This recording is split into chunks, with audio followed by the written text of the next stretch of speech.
topic for today.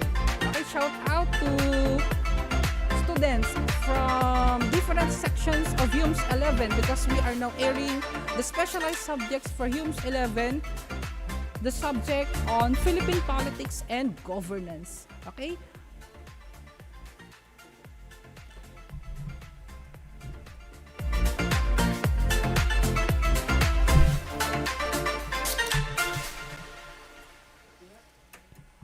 All right. So shout out to Apple Faith Roque Yake of HUMS 11 Diligence, I believe. All right. HUMS 11 Generosity is also here, tuning and listening to us. Hero Velasco Tulawan. All right. We also have here listening and tuning Hermeline M. Tumolva of HUMS 11 Diligence. Also, HUMS 11 patients, Sir Alkin, no? Your students are also tuning in, okay, and listening to our topic for today. Okay? Please stand by po sa ating mga discussion as we will be having an interesting topic for the second quarter of 2021-2022 first semester. All right. Okay.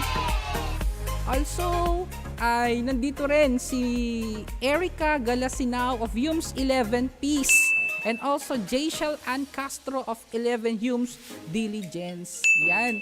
I know some of the students, although hindi po sila nare-reach out ng ating frequency, but still joining us online is actually a salute to everybody. Okay, especially from those far-flung barangays and able to connect to us today. Amazing! Good afternoon to each and everyone. Okay? Also to the co-passes as well of HUMS 11 Diligence. Okay? Miss Cremelinti Clave of HUMS 11 Humility. Right. Also Lizandra Author Bukad of HUMS 11 Loyalty. Of course, don't forget also ang ating students from HUMS 11 Courtesy, Althea, si Miss Althea, Badire, yan, the advisee of Ma'am Perla, who is also very supportive teachers of senior high school. Amazing! Okay, of course, Nike Raven Marian of 11 Empathy, yan, very active students from HUMS 11 po.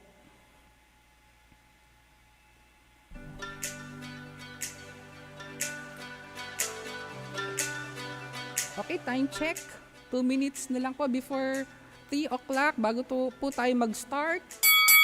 So I hope everybody are on their respective area, comfortable, and of course ready listening to our topic for this afternoon.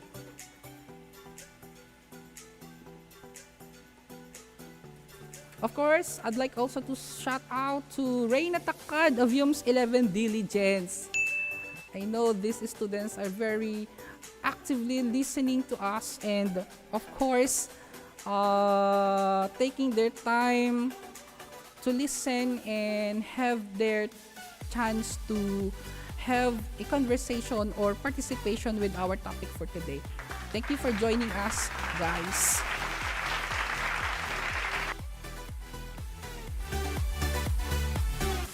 Okay? So mag-start na po tayo. All right. Okay, great day, HUMS 11 learners.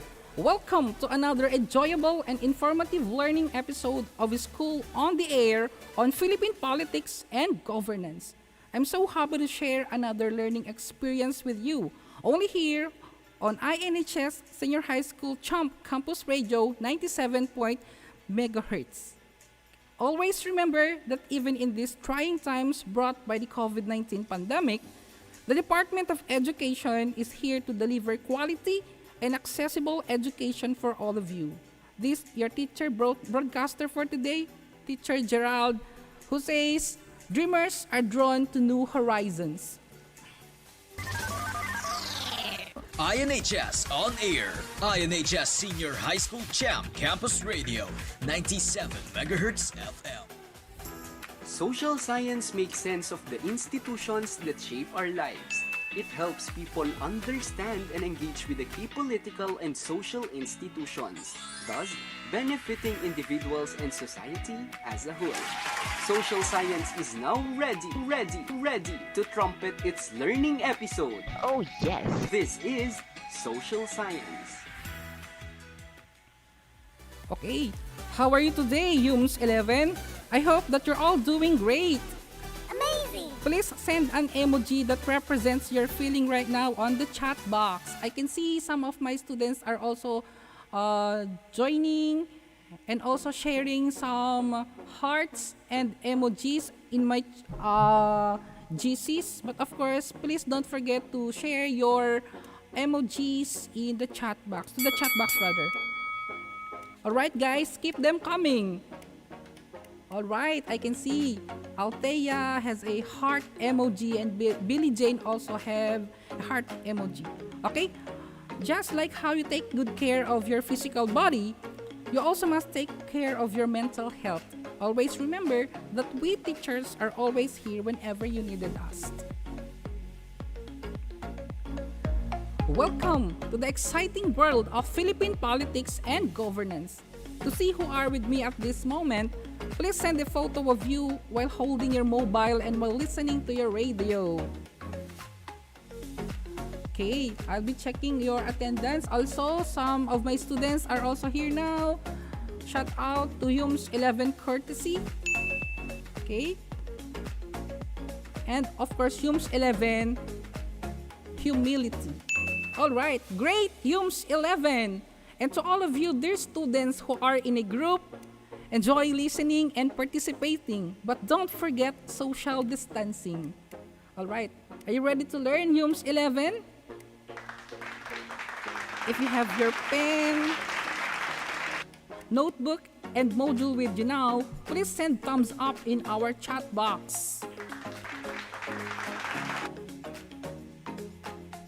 I'm glad you are ready to learn. But before that, before we continue, may we have a short break. De Luna, Present! Herrera, Present! Valera, Present! Handa ba tayo sa school year 2020? Present! Ngayong taon, ang edukasyon tuloy pa rin. Sa tulong ng DepEd, mga guro at mga magulang, ang handang isip, handa bukas. Tuloy-tuloy ang pag-aaral. May mga modules para sa iba't ibang antas. Sa government TV, maging sa radyo. Mahalagang ligtas ang ating mga estudyante at guro. Kaya kahit nasa bahay, tuloy ang edukasyon. Kung tulong-tulong, may paraan, may aralan. Handang isip, handa bukas. Bisitahin ang DepEd Philippines sa Facebook at ang deped.gov.ph. Alright, we are back. In your previous module, you have learned about the roles and responsibilities of Philippine Senate and the House of Representatives. Let's have a review of our last topic. I know you are all ready. Okay, ready na ba tayo, Humes 11, sa ating review? Okay, there we go. What are the powers of the Congress of the Philippines? Please send your answers to the chat box now. I repeat, what are the powers of the Congress of the Philippines? Please send your answers to the chat box now.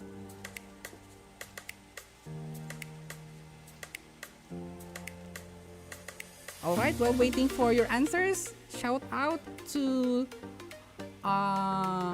Emian Jofet de Giob of 11 Loyalty. Oh, there you go. According to J. Shell Castro, the legislative branch has a legislative power. Very good. Okay, what about the others? Okay, according to Althea, elect its presiding officers and other officers of the House. That's also correct. And also, ang bilis, hindi ko makita. Act as board of canvassers for the canvass of I cannot see it. Ang bilis. The power to command.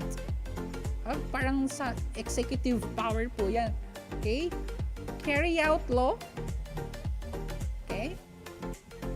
Very active. Make law. That's actually from LJ Jasmine. Okay? Majority answers legislative power. Okay. What else? Oversight and investigation. That is why, that's correct. They also have the power in aid of legislation. Okay? Alright, to sum up, the following are the powers of the Congress. As you also made mention in our chat box, the following are the powers of the Congress. The Congress has the power to remove from office impeachable government officials, including the President, Vice President, members of the Supreme Court, members of Constitutional Commission, and Ombudsman. Okay? It has also the sole power to declare the existence of a state of war. Can also remove the President's proclamation of martial law by a vote of at least a majority of all members of the Senate and the House. Of course, the Congress may authorize the President to exercise powers to carry out a declared national policy for a limited power and subject to restrictions in times of war or other national emergency. And Congress is also involved in the national budget process. Okay, if you watch the TV, okay, kasalukuyan po ang budget preparation ng ating legislative branch of the government. Alright, also, Congress through the Commission on Appointments can approve or reject some key appointments made by the President to government agencies.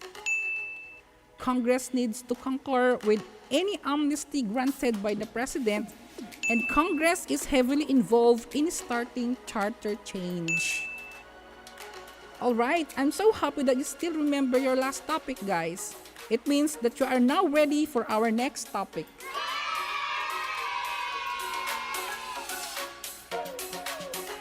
Alright, moving forward, please turn your learning activity sheets on page 6 and let's check your understanding of the picture presented therein.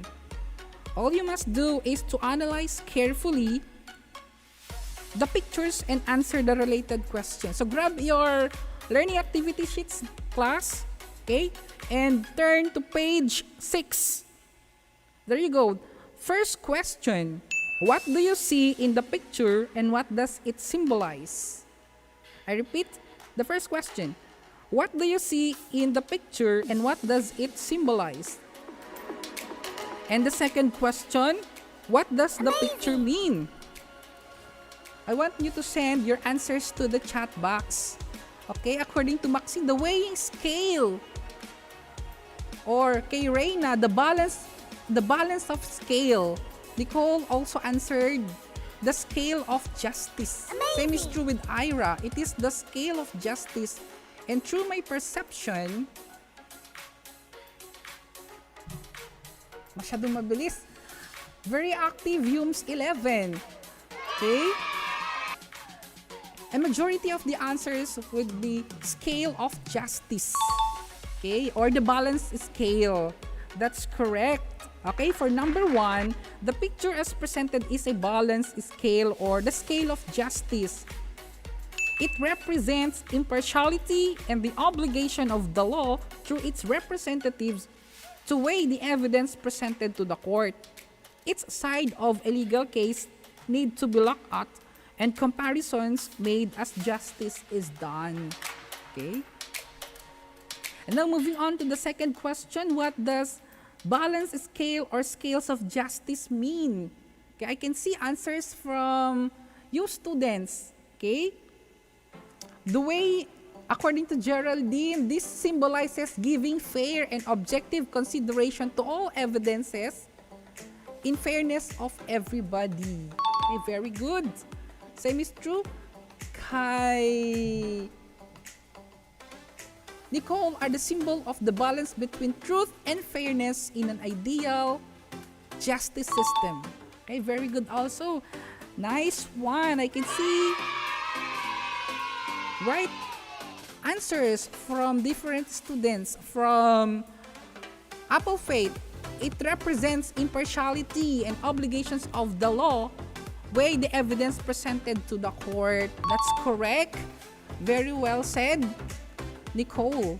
Okay, from Maxine Francisco, symbolizes fairness to all sectors of the society. Wow. Amazing. Amazing talaga. Okay? And for number 2, the picture means giving fair and objective consideration to all evidence without showing bias one way or the other. Very well said, class. Alright, for those who have the same answer and same explanation, please send a heart emoji on our GC or to the chat box. Okay? Good job, Yums 11. Okay? It's good that you have prior knowledge on our topic for this afternoon. And I can feel that we will have an exciting discussion for today.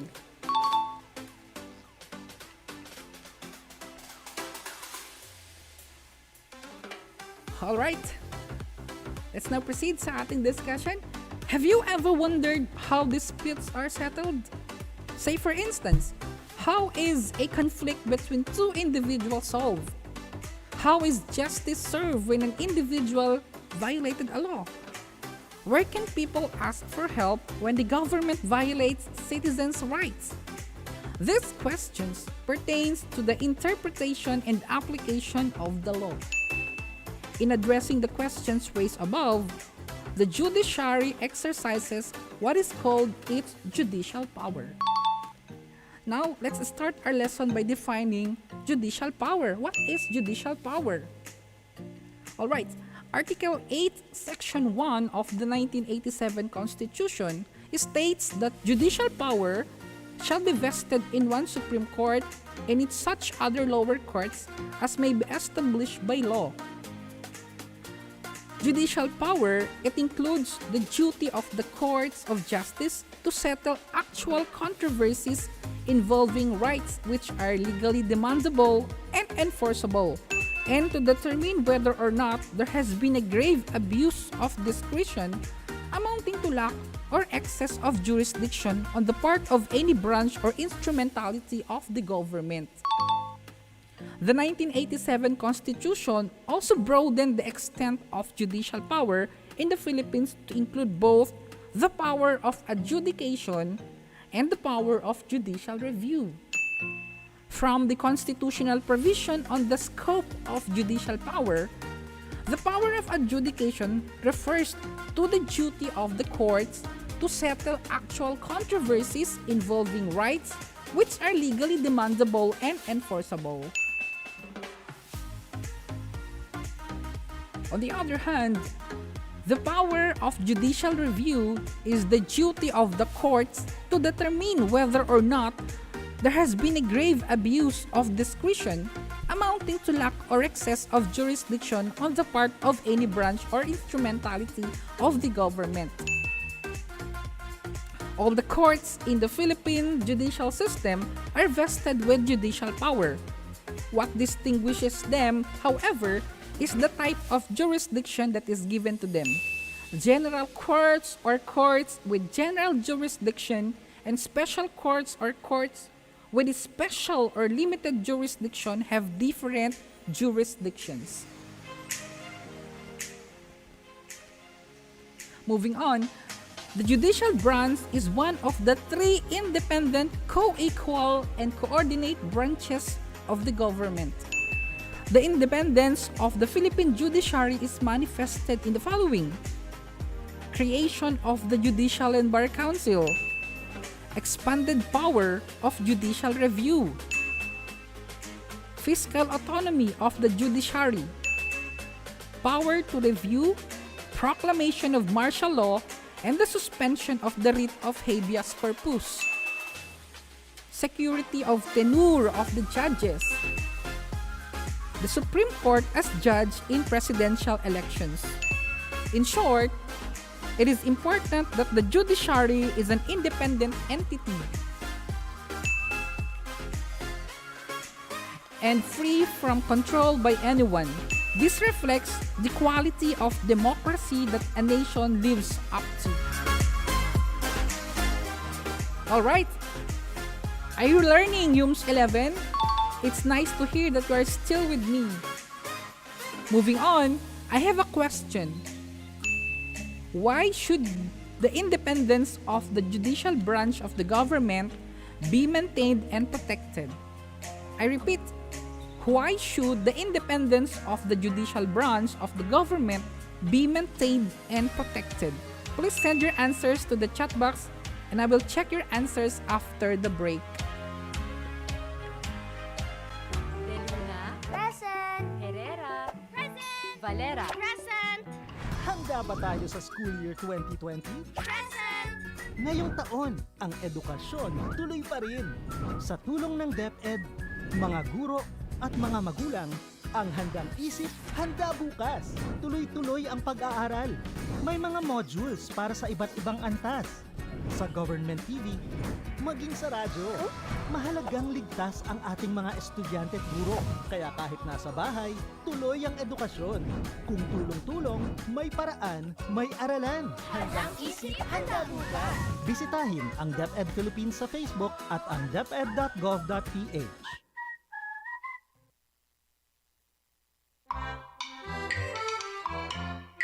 Jose, bakit di ka pa nakikinig?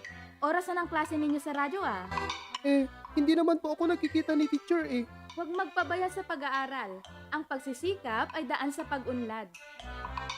Isang paalala mula sa DepEd Region 2 at ng himpilang ito.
jurisdiction to review, revise, reverse, modify, or affirm on appeal or certiorari as the law or the rules of court may provide.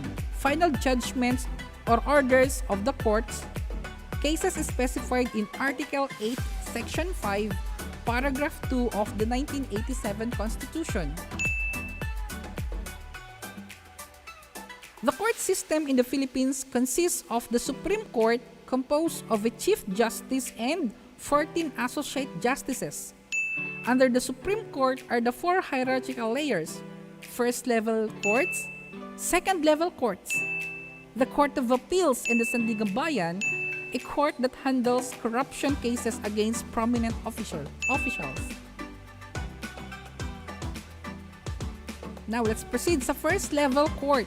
The first-level courts consist of the Metropolitan Trial Courts or METC, based in Metro Manila, and their counterparts in cities outside Metro Manila, the Municipal Trial Courts in Cities or MTCC, as well as the Municipal Trial Courts or MTC, which are found in all municipalities that are not part of municipal circuits, and the Municipal Circuit Trial Courts or the MCTC, intended for 2 or 3 small municipalities that are too small to have their own municipal trial courts.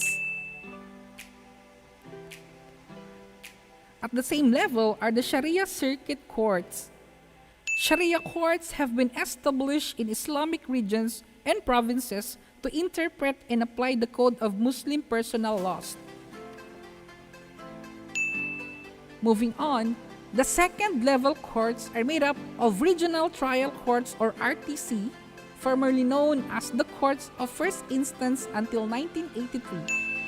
There is one RTC for each of the 13 judicial regions of the Philippines. Each RTC may be composed of a single sala or several branches.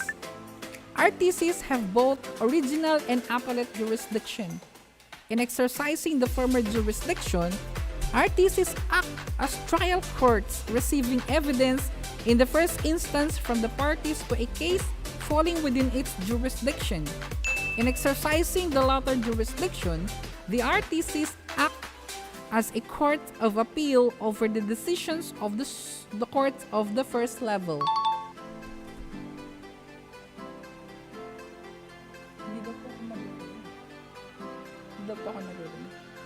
Narinig po ba ako? Some of my students said na hindi po.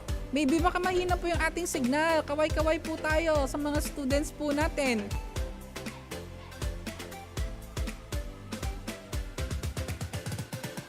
Alright, moving forward. Nasa third level na po tayo ng courts. Okay? The first one is the Court of Appeals, is the second highest tribunal of the Philippines. It reviews the decisions and final orders of all regional trial courts.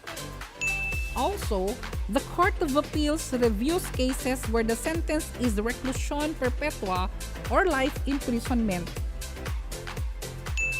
Reviews decisions and resolutions in administrative cases of Ombudsman and those of the Department of Justice and other agencies exercising quasi-judicial functions, including the Office of the President. Alright. Ayan, nakikinig na po. Meron na po tayong malakas na signal according to Althea. I believe medyo malayo po kasi sila, especially in the western part of Ilagan. Kaway-kaway naman po tayo dyan. Okay, I hope you are still with me listening to our discussion. And moving forward on the third level also is the Court of Tax Appeals.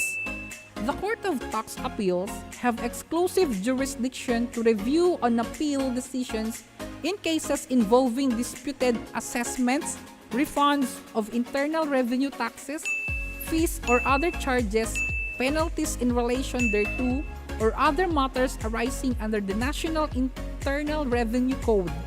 It also exercises original jurisdiction over all criminal offenses arising from the violations of the tax or tariff codes and other laws administered by the Bureau of Internal Revenue or the Bureau of Customs. Amazing! On the same level, the third level is the Sandigang Bayan. Okay, the Sandigang Bayan is the present anti-graft court in the country according to Article 11, Section 4. It conducts expeditious trials of criminal and civil cases involving offenses committed by public officers and employees, including those employed in government-owned or controlled corporations. It has jurisdiction to try public officers with a salary grade of 27 and above, including any co-accused who are private persons charged with criminal cases involving violation of the country's law on graft and corruption, particularly RA 3019 as amended, otherwise known as the Anti-Graft and Corruption Practices Act, and corresponding civil cases for recovery of civil liability arising from the offense. Amazing! And finally, the Supreme Court. The Supreme Court is the highest court and the only constitutional court in the Philippines, being especially provided for in the Constitution. Hence, it cannot be abolished by law. The Supreme Court has both original and appellate jurisdiction. It exercises original jurisdiction. Cases are directly filed within it, the first instance without first passing through any of the lower courts, over cases affecting ambassadors, over public ministers and consuls, and over petitions for certiorari, prohibition, mandamus, quo warranto, and habeas corpus. Alright, HUMS 11, we are now done discussing with the structure and organizational chart of the Philippine judiciary. Let us now answer the activity pertaining to our topic. Please type your answers into our chat box and let's check if you are correct. Okay, are you ready? Please turn to pages 6 to 7 for the activity of our discussion.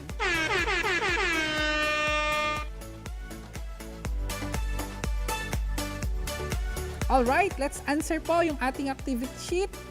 For number 1, what is the correct answer? If your answer is letter... I cannot see answers yet. Type your answers now to the chat box, guys.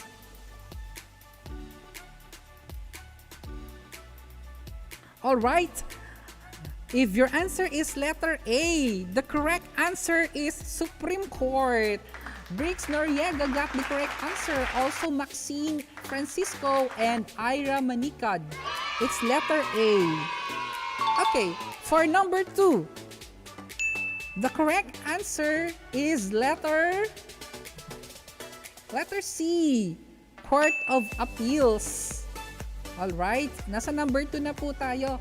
I see answers still Court of Appeals. Also, Briggs Noriega got the correct answer. Alright, Christina Calamba got also the correct answer. Also, Alvin and Althea and Isidro Revilla. Okay. For number 3, alright, pakitype po natin yung number tapos yung answer so that we can also determine what number are we now. Alright, let's proceed with number 3.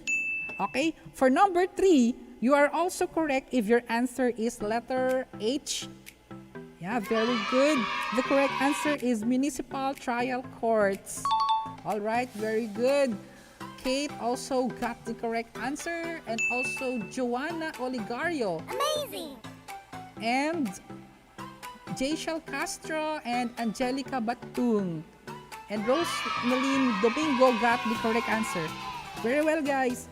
Okay, moving on.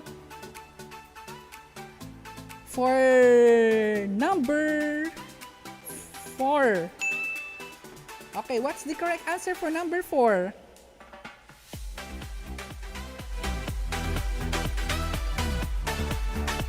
Okay, for number 4, it's letter J, Municipal Circuit Trial Courts. Very good, Althea. Althea got the correct answer and Briggs also got the correct answer. Okay. And also Rose and Dancel Turqueza got the correct answer and Jasmine Maramal. Alright, let's proceed to number 5. The correct answer for number 5 is letter...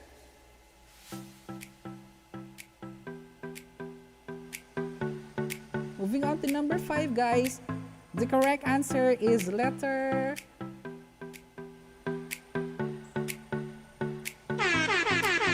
A. Apple Faith Roque got the correct answer. Bea Maglelong also got the correct answer. Again, the answer is letter A, Supreme Court. All right.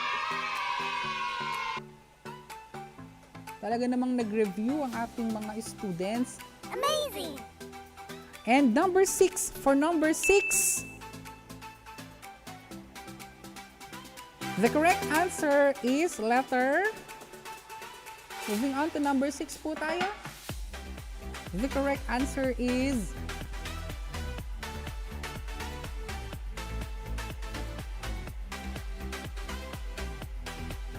and still waiting for the answers. Again, Althea Badira got the correct answer. It's letter K.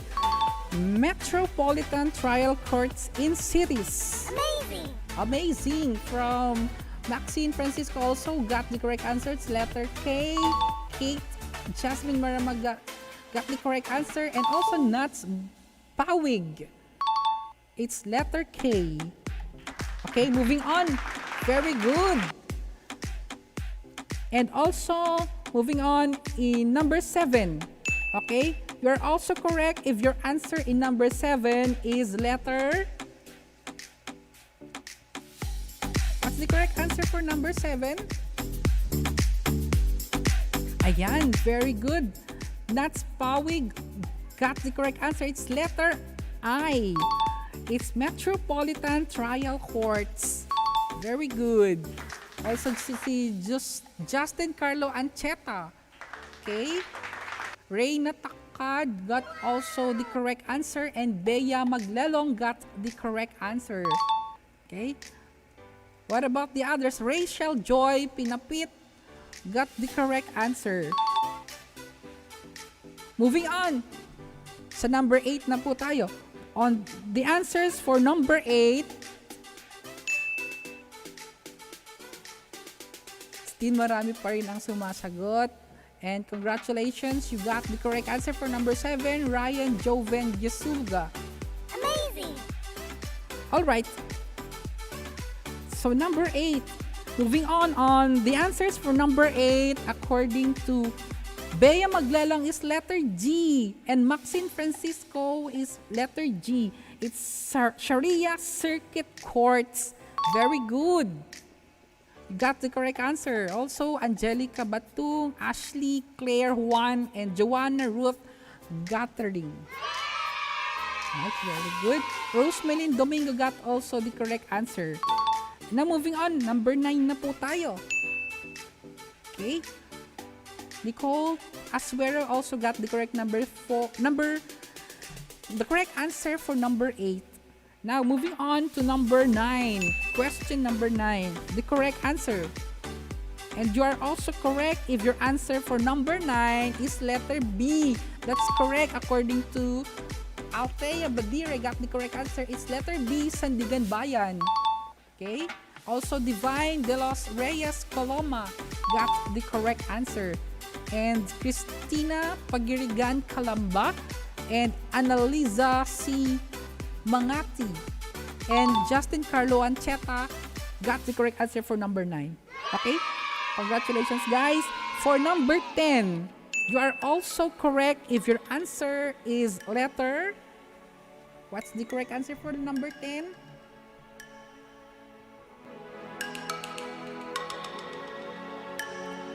Ayan, according to Brixter Noriega, correct answer is letter F, Sharia District Courts.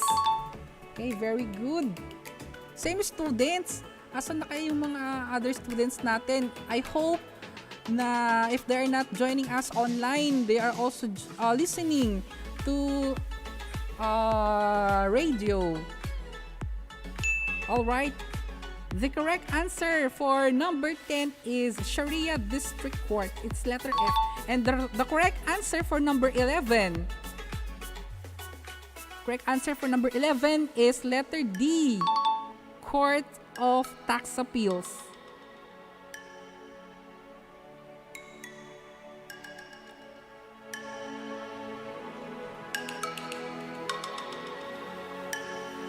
Ayan, tama. Very good. Si Kate got the correct answer. And finally, for number 12. Oh. Which is... Okay, sige. Number 12 na po tayo. You are also correct. Rose and Dancel Turquesa for number 11. It's letter D. And number 12 is letter E according to Jayshell, Ann Castro, Apple Faith, Ira, and Althea got the correct answer. It's letter E, Regional Trial Courts. Alright, please send a star emoji if your score is 10 to 12. If your score is 5 to 9, send heart emoji. If you got 5 and below, send flower emoji. Alright, impressive, Yums 11! And before we proceed with our lesson, let us pause for a short break. Don't go away, we will be right back.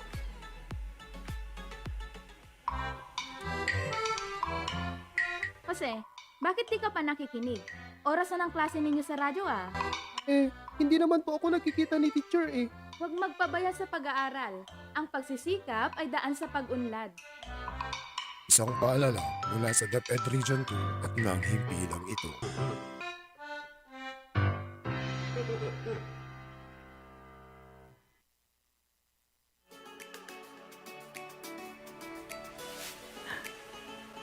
Alright, I'm back, my dear learners. Are you still with me? Alright, very well. Let us now proceed to the other powers of the judiciary. Okay, apart from the judicial power, the Supreme Court also exercises other powers that are quasi-legislative, administrative, and special in nature. All these powers are vested in the Supreme Court by the 1987 Constitution.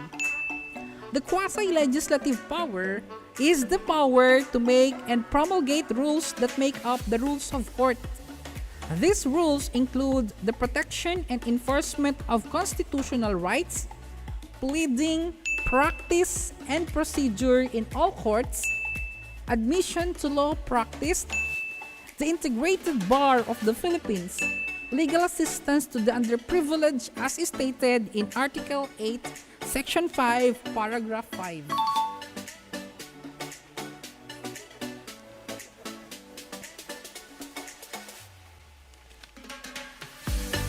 Alright, are you ready for our next question, class? Alright, there you go. Do you agree that justice delayed is justice denied? Explain your answers by sharing an example of a person you know who has experienced a delay in the administration of justice. Please send your answers to the chat box now. I repeat, do you agree that justice delayed is justice denied?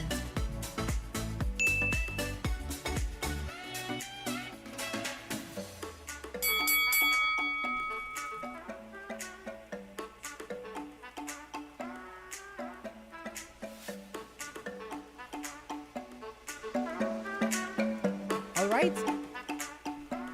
I can see answers now from Althea Angelica Ramos Badire and said, I disagree for this phrase. Justice delayed is justice denied because according to William Edward Gladstone, the farmer from England, this phrase means if justice is not carried out at right time, even if it is carried out later, it is not real justice. Because ano ba ako? Because when there was demand of justice, there was lack of justice. The current example of justice delayed is also given example by Althea. Okay, thank you, Althea. Well, also Reyna Takanik has also answers. While it is true that all cases should be heard, justice is a natural process that requires time to complete. Delay is common. Therefore, just because justice is delayed does not mean it is denied. Welcome. We have different views on this statement. Okay? According to Apple Faith, yes, justice delayed is justice denied. This phrase means if justice is not carried out at right time, then even if it is carried out later, it is not real justice. Because when there was demand of justice, there was lack of justice. The current example is also given by Apple Faith. A very good Apple Faith. Yan, let's also check the answers of Ira Manikad. And she said no, because in Maguindanao massacre during final State of the Nation address of the late President Benigno Aquino III made only a passing mention of the 2009 Maguindanao massacre that killed 57 people, including 32 journalists and media workers. He did not detail any plans for actions on the case despite his vow to deliver justice before his term ends in 2016. Very updated si Ira sa ating mga social events or current events. Okay? And also answered from Zarina Makarilay, I disagree because not all justice delayed is justice denied. It also means they are slowly taking actions on the case. Very well said, Zarina. Okay?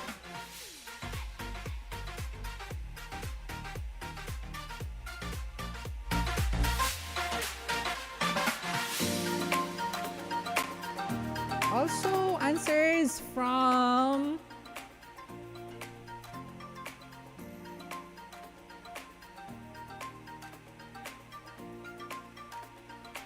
Jessica Basilan. I disagree because justice delayed is justice denied is a legal maxim. Wow. It means that if legal redress or equitable relief to an injured party is available but is not forthcoming in a timely fashion, it is effectively the same as having no remedy at all.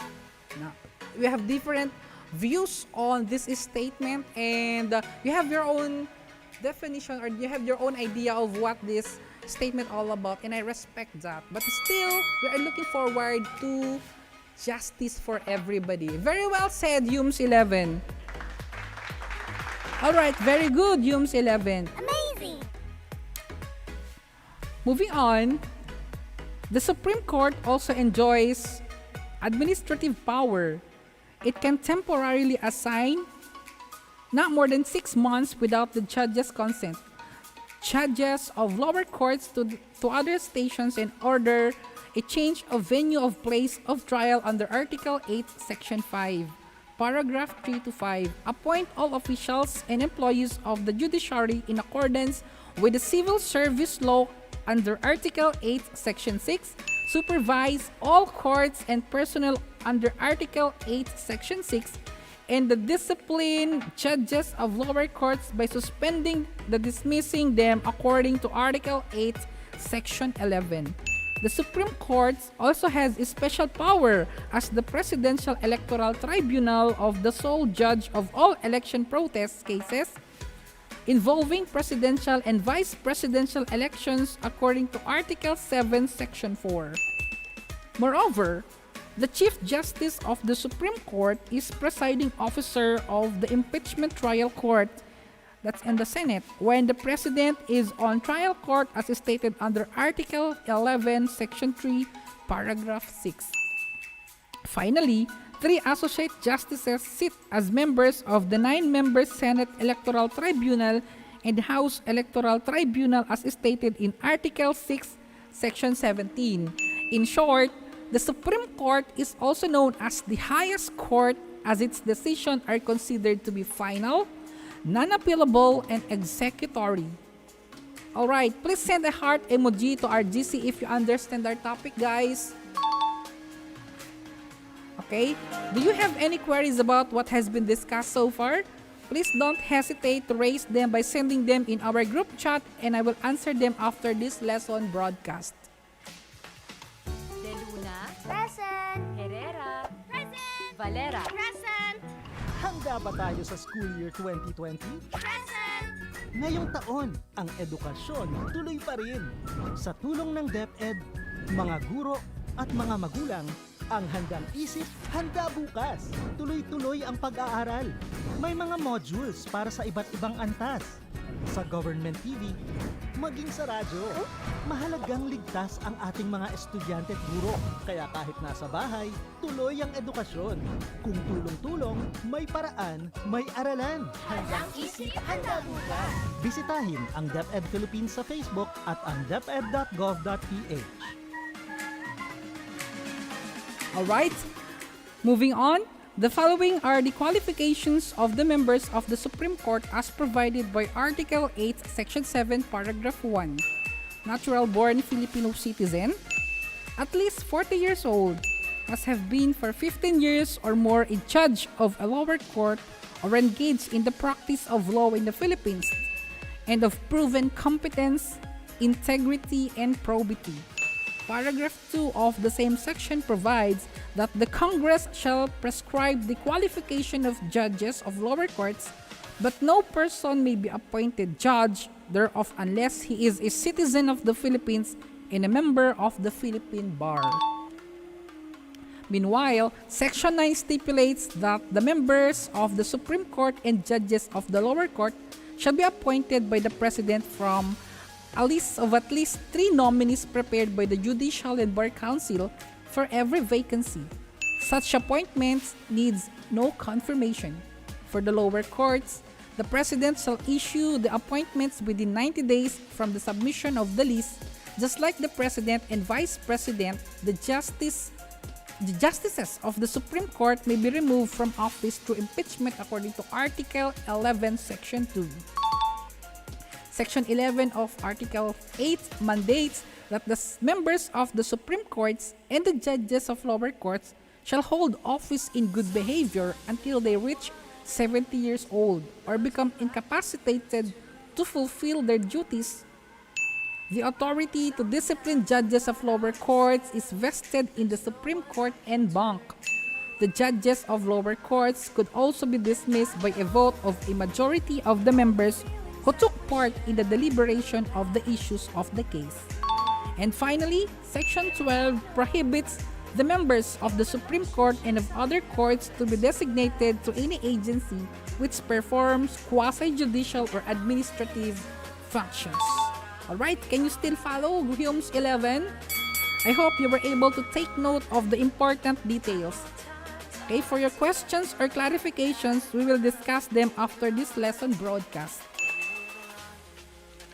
Okay, so for our topic, let me know if you have learned something in our learning session. Okay, this is actually my 4th question. I hope everybody can also still joining us. Okay, how can you actively participate in judicial reform? What roles can you possibly play as a student in this agenda? Okay, please send your answers now. I repeat, how can you actively participate in judicial reform? What roles can you possibly play as a student in this agenda?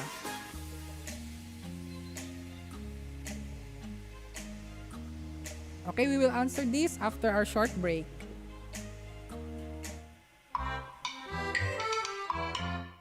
Jose, bakit di ka pa nakikinig? Oras na ng klase ninyo sa radyo ah. Hindi naman po ako nakikita ni teacher eh. Huwag magpabaya sa pag-aaral.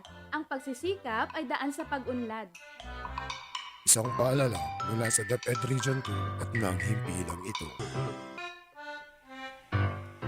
Alright. Okay, let's read your answers according to Apple Faith Yage. A far better use of our time as a student and beyond would be to get a good, solid education in an expert field. The STEM comes to mind, and there's accounting. Get a good job, develop your skills, improve your job performance, and others. Very good, Apple Faith. Okay, according to Maxine, as a student, I will actively participate in the judicial reform through encouraging judges in the court to promote fair trials. Very good answer. Congratulations, Maxine. According to Reina, by following the rules as a citizen, being a good citizen and being a good daughter, I may actively contribute in judicial reform. Amazing. Very well said. You nailed it, Reina. Okay. According to Nicole Asuero, being a good student. Very basic, di ba? Being good students. Follow the rules and regulations of our school. Okay? And to Althea, develop your skills, improve your job performance. Galing. Okay? Also to Raya Hoven Gesuga. Okay, as a student, we can try to finish school and actually learn what life is before you start trying to change things. Lalim ni Raya. Okay, very good.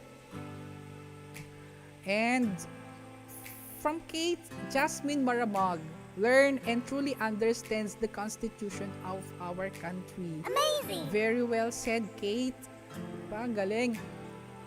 And also from Ira Manikad, as a student, I can actively participate by following the rules and being a good student. And also from J. Shell Castro, develop your skills, improve your performances. Okay, and develop your skills. Ang daming mga, they try to develop themselves before they can also share yung kanilang skills to others. That's very basic, and it really means a lot to students like you. Okay? And according to Charmaine Sakwan, as a student, I can actively participate in the judicial reform by abiding the rules as a citizen and being a good student. Wow, very good. At marami pa tayong mga answers. We're actually amazed of your ideas and answers. As according to Ace Losada Bakiran, uphold your agreement, especially contractual ones. Yan. Very nakafocus naman siya ngayon sa nag-i-implement ng ating mga policies, especially our leaders. Very well said, Ace. Okay?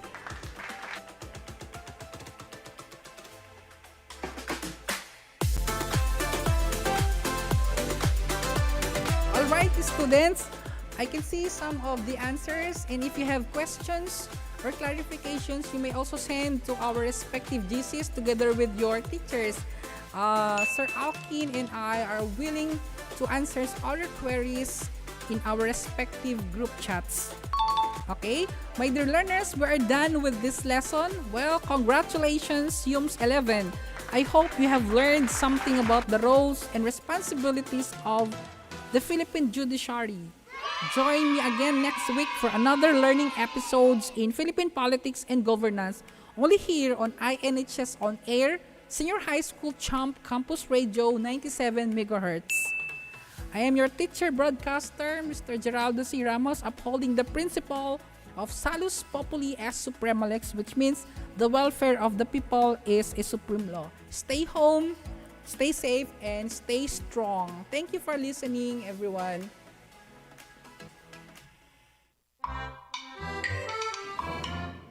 Jose, bakit di ka pa nakikinig? Oras na ng klase ninyo sa radyo ah. Hindi naman po ako nakikita ni teacher eh. Huwag magpabaya sa pag-aaral. Ang pagsisikap ay daan sa pag-unlad. Isang paalala mula sa DepEd Region 2 at ng himpilang ito. De Luna, Present! Herrera, Present! Valera. Present! Handa ba tayo sa school year 2020? Present! Ngayong taon, ang edukasyon tuloy pa rin. Sa tulong ng DepEd, mga guro at mga magulang, ang handang isip, handa bukas. Tuloy-tuloy ang pag-aaral. May mga modules para sa iba't ibang antas. Sa government TV, maging sa radyo. Mahalagang ligtas ang ating mga estudyante at guro. Kaya kahit nasa bahay, tuloy ang edukasyon. Kung tulong-tulong, may paraan, may aralan. Handang isip, handa bukas. Bisitahin ang DepEd Philippines sa Facebook at ang deped.gov.ph.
Bye!